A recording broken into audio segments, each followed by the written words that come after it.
Police প্রশাসন কোনো দলের নয়। জনগণের সহযোগিতা ছাড়া দেশের আইন শৃঙ্খলা রক্ষা করা কঠিন। এ কারণেই পুলিশের জন্য জনগণের আস্থা অর্জন অত্যন্ত জরুরি।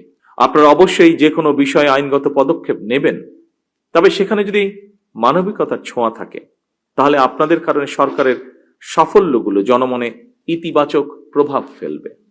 সকল উপস্থিতবৃন্দ, কয়েকদিন আগে আমি জেলা প্রশাসকদের সম্মেলনে যে কথাটি বলেছিলাম, আমার মনে হয় সেই কথাটি আজকের এই অনুষ্ঠানেও আপনাদেরও ক্ষেত্রে প্রযোজ্য।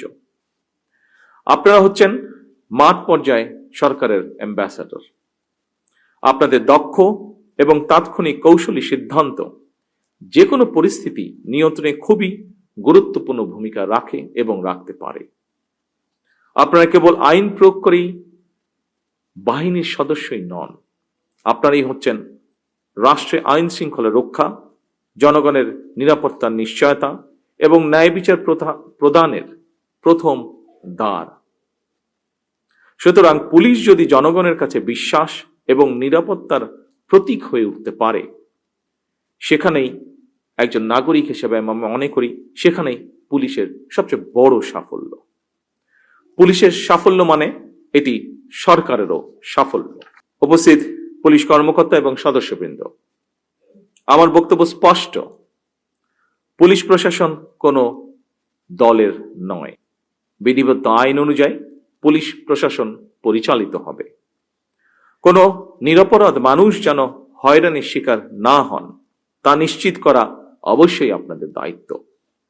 আমরা থানাগুলোর পরিবেশ এমনভাবে করতে চাই, যা আইজি সাহেব ওনার বক্তব্যে উল্লেখ করেছেন, যেন একজন মানুষ কোনো মাধ্যম ছাড়াই সরাসরি থানায় গিয়ে নির্ভয়ে তার অভিযোগ জানাতে পারেন এবং একই সাথে প্রতিকারও পেতে পারেন।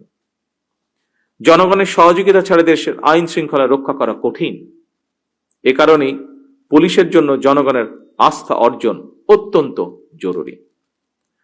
কমিউনিটি পুলিশ এবং ওপেন হাউস ডে এর মতন জনমুখী উদ্যোগের মাধ্যমে, যা মাননীয় স্বরাষ্ট্রমন্ত্রী তার বক্তব্যে উল্লেখ করেছেন, যা জনগণকে পুলিশি কার্যক্রমে সম্পৃক্ত করার প্রচেষ্টা অব্যাহত থাকুক।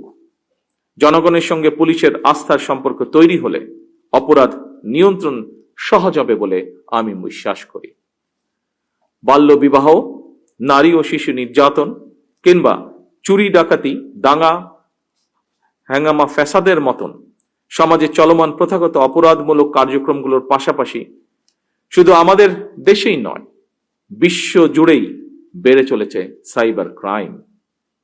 অপরাধীরা অনলাইন প্ল্যাটফর্ম ব্যবহার করে নতুন নতুন কৌশলে অপরাধ সংগঠিত করছে, যা আপনাদের জানা বিষয়টি।